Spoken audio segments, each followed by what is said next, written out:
Olá! Mais uma vez aqui estamos com o nosso programa Alinhando os Ponteiros. Isso mesmo, trazendo você a este momento tão especial de estar alinhado com o tempo presente, alinhado com a Palavra de Deus e sabendo o que Deus quer para nós e podendo saber o que Deus traz para nós neste tempo.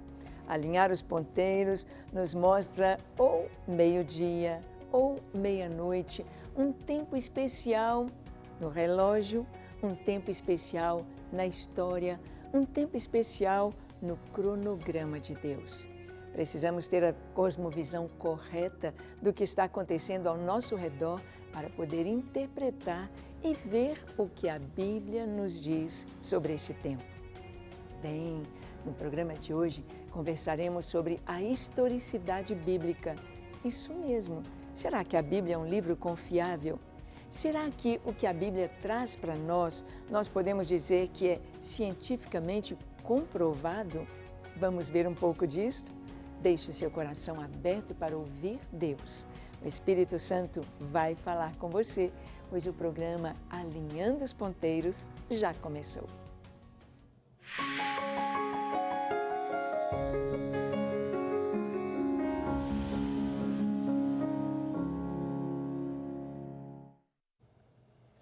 Muito bem, nós sabemos que a Palavra de Deus, a Bíblia Sagrada, é um livro muito especial.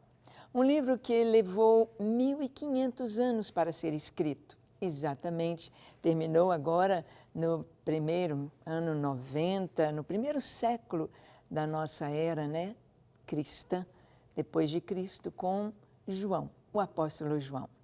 E começa a ser escrito lá por Moisés. Temos o livro de Jó, que não sabemos datar exatamente quando e quem foi que escreveu o livro de Jó, mas nós temos a Bíblia escrita em aproximadamente 1500 anos por cerca de 40 autores. Isso mesmo, 40 autores, e entre esses autores nós vamos encontrar pessoas muito cultas, como Isaías, como Daniel, como o apóstolo Paulo, como Lucas, mas vamos encontrar pessoas bem simples, pessoas que eram pastores de ovelha ou colhedores de sicômoros, como Amós, como Miqueias, alguns profetas, pescador como Pedro, como João, um estadista como Moisés, mas nós sabemos que, na verdade, a Bíblia Sagrada, esta coleção de 66 livros que nós temos como Escritura Sagrada, o autor mesmo foi o Espírito Santo de Deus. O Espírito Santo trazendo a revelação em todo o tempo, alinhando os tempos, alinhando os autores, alinhando com a visão de Deus, da terra, dos homens, da história. Então vamos ver um pouquinho disso. Em Lucas, no capítulo 1, de 1 a 4, nós vamos ver Lucas fazendo o trabalho de um historiador. O historiador, aquele que estudou para escrever história, estudou para analisar os fatos e para colocar estes fatos como história, como registro para as gerações futuras. E vamos ver como que Lucas usou metodologia científica para escrever o Evangelho segundo Lucas. Está escrito assim em Lucas 1, de 1 a 4. Visto que muitos houve que empreenderam uma narração coordenada dos fatos que entre nós se realizaram, conforme nos transmitiram os que desde o princípio foram deles testemunhas oculares e ministros da palavra. Igualmente a mim me pareceu bem, depois de acurada investigação de tudo desde a sua origem, dar-te por escrito, ó excelentíssimo Teófilo, uma exposição em ordem, para que tenhas plena certeza das verdades em que fostes instruído.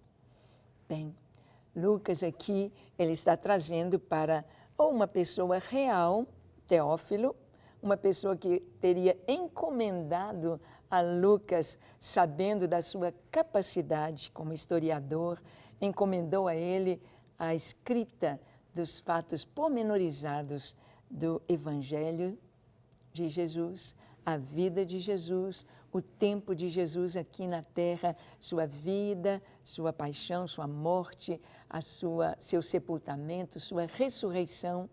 Ou Teófilo é uma pessoa abstrata, é uma pessoa que pode significar um grupo de pessoas ou o público para quem Lucas estava escrevendo. Sim, porque o nome Teófilo, um nome grego, significa amigo de Deus. Theos, Deus, Philos, amigo. Teófilo, amigo de Deus. E ele começa dizendo, visto que houve muitos que empreenderam uma narração coordenada dos fatos que entre nós se realizaram. Nós vamos ver que houve outros livros e outros evangelhos que foram escritos.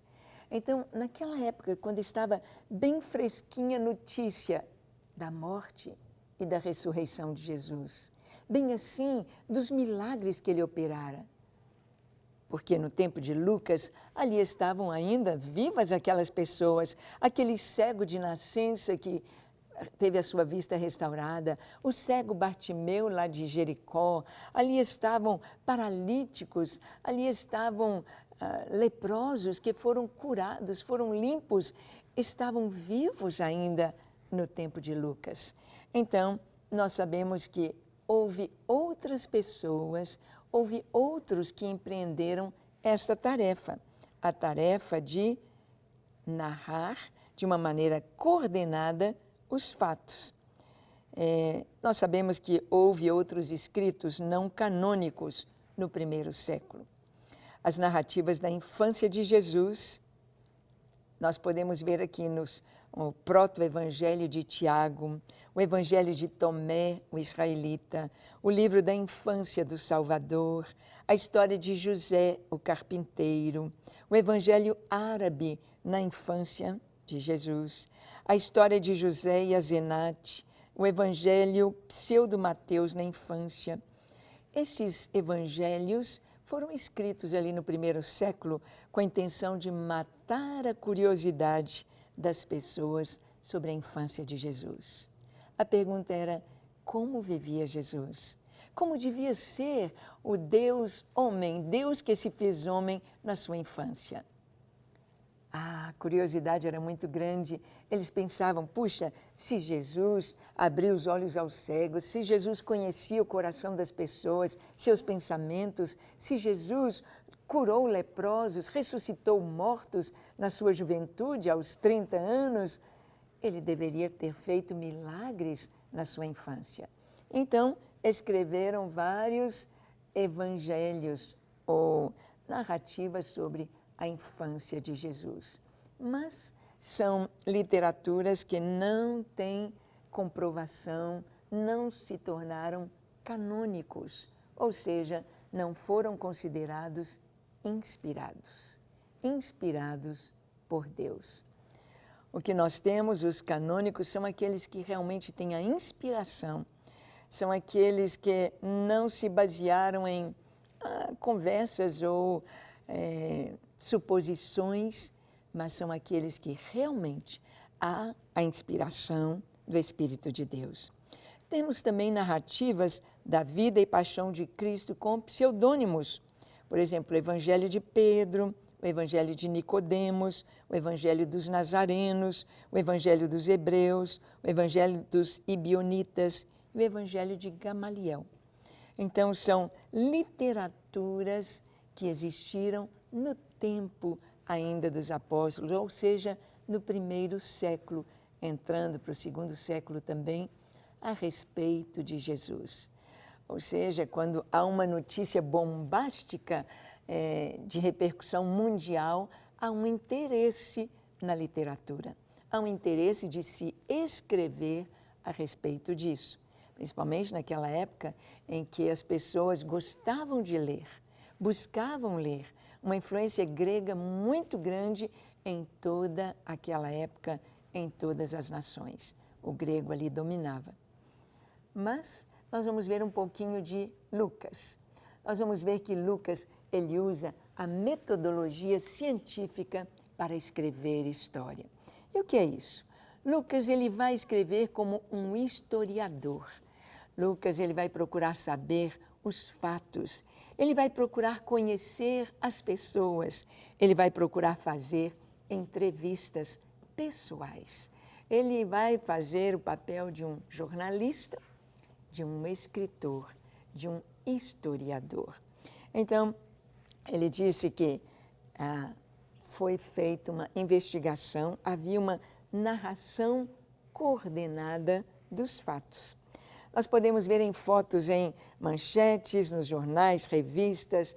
Por exemplo, quando nós tivemos aí a queda das Torres Gêmeas, nós vimos então que houve a cobertura jornalística, houve a cobertura nos meios de comunicação audiovisuais e teve também livros, literatura escrita sobre isso.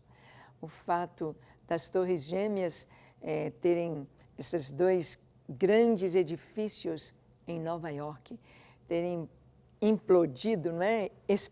Uma explosão e implosão, aquilo ali foi algo tão tremendo que marcou uma época, marcou um tempo na história moderna. Muita interpretação, muita análise e assim também a questão de narrar os fatos de maneira coordenada, isto é, metodologia científica para se escrever história. Não pode julgar os fatos, uma coisa que aconteceu primeiro, colocando por último, tem de haver uma coordenação dos fatos. E Lucas procura fazer assim no seu evangelho. Nós sabemos que as notícias correm e se busca a sua interpretação. Então, em Lucas, capítulo 24, no versículo 18 a 24, nós lemos Lucas escrevendo as últimas notícias e ele pesquisou sobre elas também. Está escrito: porém, chamado Cleopas, respondeu dizendo: És o único, porventura, que, tendo estado em Jerusalém, ignoras as ocorrências desses últimos dias? Ele lhes perguntou: Quais? Quais?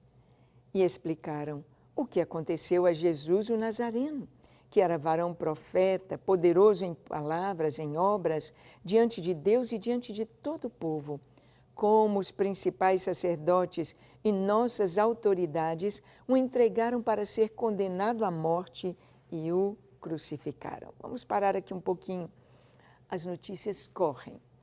Ali está Jesus ressurreto e dois amigos estão caminhando no caminho de Emaús, saindo de Jerusalém, indo para aquela pequena aldeia de Emaús, pertinho de Jerusalém.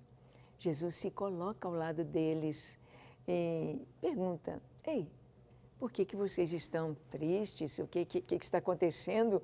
Vocês estão conversando aí de uma maneira tão tristonhos. O que houve? E eles então dizem: Você é o único que esteve em Jerusalém e não sabe o que aconteceu nos últimos dias? Não sabe das últimas notícias? Você estando em Jerusalém? E Jesus perguntou: Quais notícias?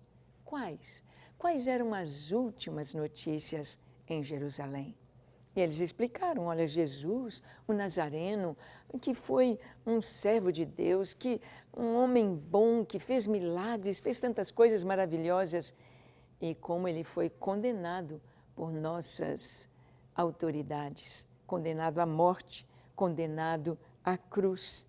Ele era varão profeta, poderoso em palavras, em obras, e o entregaram para ser crucificado.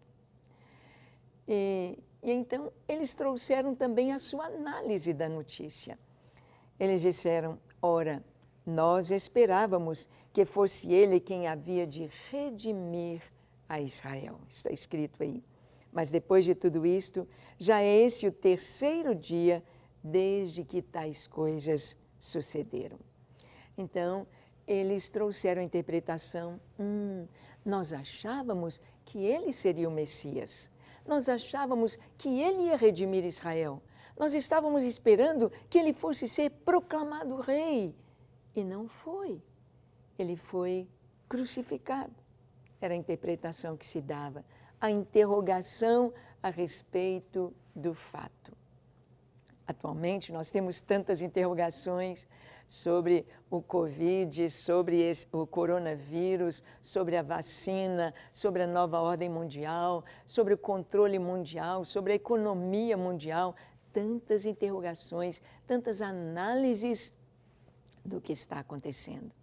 O que está acontecendo? E eles então disseram, olha, nós esperávamos que ele fosse redimir a Israel, mas esse já é o terceiro dia. Vamos ver as testemunhas oculares e as suas narrativas. O texto bíblico diz, é verdade que também algumas mulheres das que conosco estavam nos surpreenderam, tendo ido de madrugada ao túmulo e não achando o corpo de Jesus, voltaram dizendo terem tido uma visão de anjos, os quais afirmam que ele vive. Então, aqueles dois homens contando para Jesus a respeito de testemunhas oculares da ressurreição de Jesus. Algumas mulheres foram ao túmulo e elas disseram que Jesus apareceu para elas. Disseram que ele vive, que ele não está morto, que ele não está no túmulo. Eram testemunhas oculares que estavam ali falando a respeito daquele assunto. E, além das mulheres, havia também o testemunho dos homens. De fato, alguns dos nossos foram ao sepulcro e verificaram a exatidão do que disseram as mulheres, mas não o viram.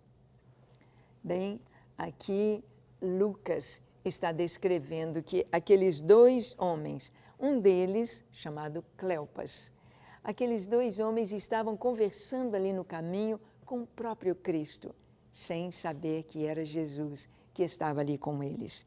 E eles estavam, então, trazendo as últimas notícias, as notícias da crucificação de Jesus, 3 dias atrás, a notícia de que ele foi sepultado, a notícia de que todos esperavam que ele fosse redimir a Israel, mas também a notícia de que testemunhas oculares estavam dizendo que ele havia ressuscitado. Isto é tremendamente maravilhoso e Lucas descreve de uma maneira pormenorizada tudo o que aconteceu ali naquele diálogo. Ou seja, Lucas procura saber, para escrever o Evangelho, a vida de Jesus, seu nascimento, sua vida, sua morte, sepultamento, ressurreição, Lucas procura testemunhas oculares. E aqui a própria narrativa de Lucas nos mostra exatamente isto. Nas conversas, nos diálogos, aqueles homens disseram, é verdade que também alguns dos nossos, alguns dos discípulos, alguns homens, não só as mulheres, mas alguns homens foram ao sepulcro, verificaram a exatidão do que as mulheres disseram. Mas, até aquele momento, eles não tinham visto ainda Jesus. Então, Lucas, ele busca testemunhas oculares. O texto continua dizendo, conforme nos transmitiram o que desde o princípio foram deles testemunhas oculares e ministros da palavra. Nós sabemos que para haver um julgamento, para se condenar alguém, no júri ali, eles vão ouvir as testemunhas. Ninguém será condenado sem testemunhas. Testemunhas oculares, auriculares, testemunhas que viram, ouviram, testemunhas, pessoas que assistiram, pessoas que são confiáveis, que estarão falando a verdade. Então, a gente pode ver no júri, não é? Nós podemos ver que num julgamento acontece de se ouvir as testemunhas. Só vai colocar diante da mesa fatos em busca da verdade, em busca de uma análise dos acontecimentos e para ver uma busca de testemunhas oculares, para ver o julgamento, para vir uma sentença, é necessário que se escutem as testemunhas. E Lucas, ele faz exatamente isto. Então, no comecinho do seu livro, nós vamos ver Lucas como historiador. Pegamos Lucas como um exemplo. Lucas é um grego, podemos dizer o único autor da Bíblia aqui que não é judeu. Temos o livro de Jó, que não sabemos exatamente quem foi que o escreveu. Nós temos o livro de Ruth, que não foi escrito por Ruth, ela era uma moabita, mas não foi ela que escreveu o livro com seu nome. Nós temos Lucas como grego, convertido ao Evangelho. E Lucas era um médico, Lucas era um homem de estudo, um acadêmico, e ele então, como a escola grega, buscando a verdade dos fatos. Lucas não estava atrás das impressões ou atrás do que se podiam dizer daqueles que não foram testemunhas. Ele disse, conforme nos transmitiram os que desde o princípio foram deles testemunhas oculares e ministros da palavra. Por que ministros da palavra? Pessoas confiáveis, pessoas que receberam o Espírito Santo, pessoas que tinham uma mensagem para pregar. E Lucas, então, escrevendo, nós vamos ver que ele vai buscar a verdade nos depoimentos das testemunhas. Ele diz, igualmente a mim me pareceu bem, depois de acurada investigação de tudo desde a sua origem. Olha o que ele está dizendo. Acurada investigação de tudo desde a sua origem. Lucas, ele está escrevendo não o que as pessoas dizem, mas ele foi atrás dos fatos. Ele conversa com Maria, mãe de Jesus, ele conversa com Tiago, Judas, que escreveram as cartas de Tiago, a carta de Judas no Novo Testamento, irmãos de Jesus. Ele conversa com os apóstolos, com Tiago, com João. Paulo ali está, se bem que Paulo não foi testemunha ocular na vida de Jesus, ele é um que recebeu Jesus depois da ressurreição do Senhor. Ele conversa com as pessoas que foram curadas. Ele conversa, ele vai atrás. Ele toma tempo para buscar os depoimentos dessas pessoas com uma acurada investigação de tudo desde a sua origem. Desde a sua origem. Vemos a historicidade aqui da palavra de Deus em pessoas sérias. Nós vamos encontrar na Bíblia datas, pessoas, líderes de governo, imperadores, reis, nomes de lugares dentro da geografia, de montes, de rios, de planuras, de países, de civilizações que realmente existiram e lugares que ainda hoje existem, como o Rio Jordão, o Monte das Oliveiras, o Monte Hermon, o Monte Tabor, o Mar Mediterrâneo, ou o Grande Mar, o Mar Morto. E nós vamos ver que esses nomes, tudo isto traz confiabilidade nas Escrituras Sagradas. A Bíblia não é como alguns querem dizer hoje, que é um livro de lendas, um livro de história da carochinha, um livro de coisas que não aconteceram. Não, muito pelo contrário. A Bíblia é um livro histórico, um livro digno de aceitação pela sua seriedade. Nós estamos tomando aqui Lucas como modelo de metodologia científica para escrever história. Ele pegou todos os pontos para investigar de uma maneira acurada desde a sua origem. Certamente ele esteve ali em Belém, Certamente ali estava bem fresquinho ainda o lugar onde Jesus foi colocado como bebê naquela estrebaria, ou seja, naquela gruta onde os animais eram colocados por causa da neve, do frio. Ele deve ter buscado em cada lugar, em Nazaré, na Galileia, Cafarnaum, em Tiberíades. E ele deve ter buscado as testemunhas, como ele disse. Eu fiz uma acurada investigação. Podemos ver Lucas com a sua prancheta, Lucas com sua, não sei se era um papiro, não sei se pergaminho, não sei, de couro, mas ali estava Lucas anotando, escrevendo, Lucas fazendo história. E nós sabemos que os fatos, a interpretação e a finalidade da história, para que o Evangelho foi escrito, para que a Bíblia foi escrita, para que nós temos a Bíblia escrita, esses 66 livros para nós até hoje, que estudamos, que amamos, que respeitamos, que cremos e que atestam a verdade.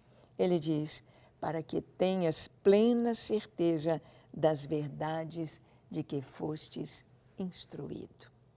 A Bíblia foi escrita para que tivéssemos plena certeza das verdades aqui escritas. Plena certeza. Ou seja, a Escritura é digna de total confiança. Total confiança. Na historicidade bíblica, em cada fato descrito aqui nos Evangelhos, nós podemos ver a verdade da palavra de Deus. Nós podemos ver que, às vezes, pessoas dizem assim, você acredita na história de Adão e Eva? E alguns chegaram a dizer, mesmo cristãos, dizendo, não, Adão e Eva, o paraíso é lenda. Absolutamente. Adão e Eva é fato, é origem. Deus fez o homem do pó da terra. Vamos ver isso com bastante vagar em próximos programas. Deus fez o homem do pó, ou seja, de todos os elementos químicos da tabela periódica. Estão aí para formar o corpo humano. Elementos que se encontram no nosso corpo são apenas da Terra, deste planeta. Não temos estes elementos em Mercúrio, em Vênus, em Marte, em Saturno, não. É terra. Deus nos fez do pó, soprou a vida. A ciência não sabe explicar a vida. A ciência não sabe definir a vida, não tem definição. Como definir a vida? Porque a definição na Escritura é o próprio Deus. Jesus disse, eu sou a vida, a ressurreição e a vida, o caminho, a verdade e a vida. A vida, o próprio Deus. Ele soprou no homem vida. E passamos a ser alma vivente. O homem passou, então, a ter vida. E Deus fez a mulher do homem. Ciência, novamente. Muitos dizem, não, a mulher foi tirada de uma costela. Sim, Deus fez uma cirurgia. Abriu, tirou uma costela, abriu o lugar do lado de Adão. Isto é cirurgia. Primeiro fez Adão dormir, anestesia. Abriu-se ao lado, cirurgia. Tirou a costela e fechou o lugar com carne, cirurgia plástica. E daquela costela, que é um osso chato, com medula óssea vermelha, com células tronco, ele transformou a costela na mulher. Clonagem. Ciência. A Bíblia, ela não contradiz a ciência, como a ciência verdadeira não contradiz a Bíblia. Amém? E então, vamos orar agradecendo a Deus por sua palavra? Feche seus olhos e ore comigo. Senhor, obrigado por tua palavra. Obrigado porque eu posso crer nas Escrituras, sabendo que a Escritura é digna de total aceitação. Obrigado, Senhor, porque tu és a verdade, és o caminho e és a vida. Que a tua verdade seja não somente crida, mas ela possa iluminar os corações de cada pessoa que nos assiste, iluminar e trazer a vida eterna. Em nome de Jesus. Amém, amém e amém. Graças a Deus. É isso aí. O que nós temos de saber é que a Escritura é a palavra de Deus e que a Bíblia é um livro com historicidade verdadeira, com uma metodologia científica para trazer o Evangelho até nós. Que Deus te abençoe ricamente, que você desfrute da palavra de Deus e saiba que ela é a verdade. Até o nosso próximo programa, o próximo encontro no nosso programa aqui, Alinhando os Ponteiros. Deus te abençoe.